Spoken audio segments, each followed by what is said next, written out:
Quantum teaching, quantum learning, quantum parenting. Setiap orang adalah guru dan setiap tempat adalah sekolah. Bersama saya, Sita Asyatilana. Sahabatku semuanya, hari ini kita akan belajar, berdiskusi, membahas tentang quantum teaching, quantum learning. Quantum teaching adalah percepatan mengajar. Dan syaratnya adalah guru-guru harus bahagia. Sedangkan quantum learning adalah percepatan belajar. Syaratnya adalah anak-anak, para siswa harus bahagia. Karena ketika para guru bahagia, anak-anak atau siswa bahagia, maka mereka semua akan mudah memberikan baik itu mengajar maupun belajar, mudah menyampaikan ilmu, mudah menyerap ilmu.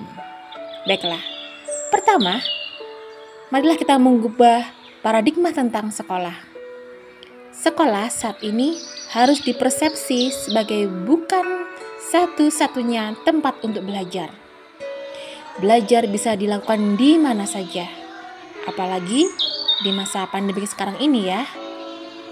Jadi, belajar itu bisa di rumah, bisa di mall, di sirkuit balapan, laut, pantai, pegunungan, pabrik, rumah sakit, dan di mana saja anak-anak bisa belajar. Sekolah pada masa kini harus lebih banyak memberikan ke peserta berbagai macam cara atau alat belajar. Peserta didik jangan dibebani lagi dengan materi pelajaran dan tugas-tugas yang sifatnya hanya kognitif. Terlalu banyak PR membuat beban yang membuat anak-anak tidak bahagia, sehingga malas belajar dan menjadi sulit menerima pelajaran.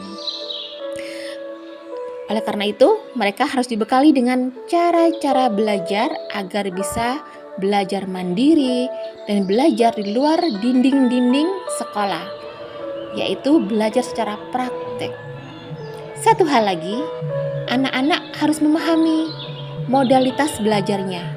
Apakah mereka itu visual, auditorial, atau kinestetik?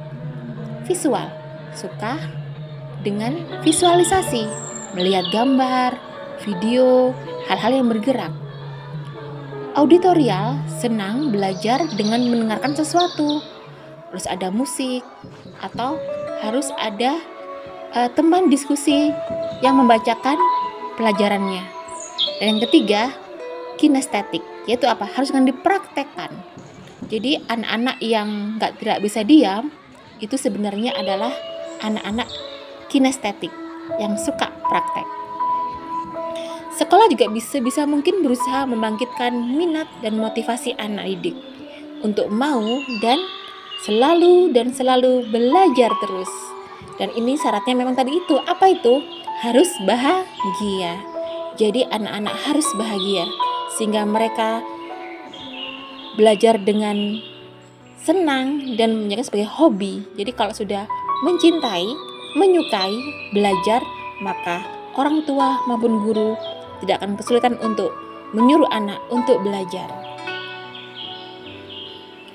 Sekolah harus menjadi tempat belajar yang menyenangkan.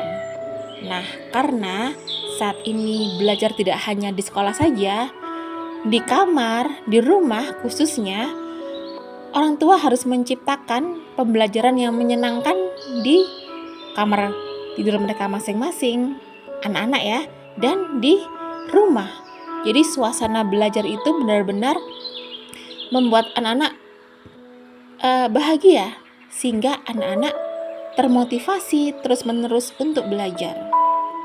Membangun emosi positif harus dirancang segera oleh sekolah agar tercipta hal-hal yang menyenangkan.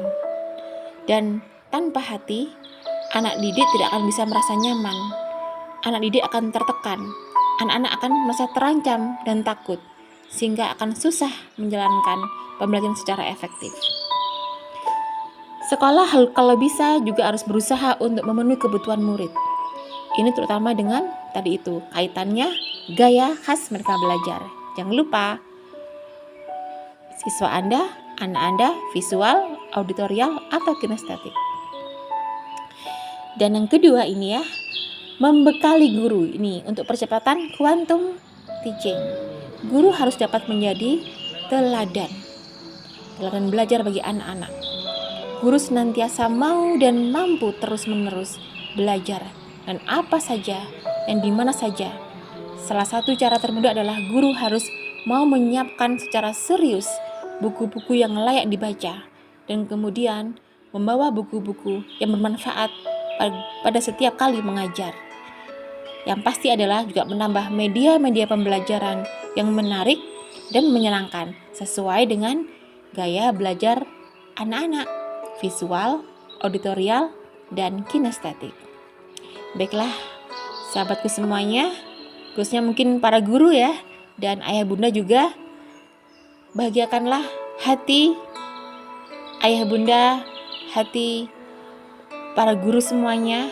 Ketika bahagia, Bapak Ibu akan mudah mengajar dan akan mudah mentransfer ilmu itu juga dengan mendidik anak-anak menjadi anak-anak yang juga bahagia. Kalau keduanya bahagia, maka terjadilah pembelajaran efektif dan mudahlah anak-anak menyerap pelajaran kita. Terima kasih. Salam quantum teaching, quantum learning. Wassalamualaikum warahmatullahi wabarakatuh.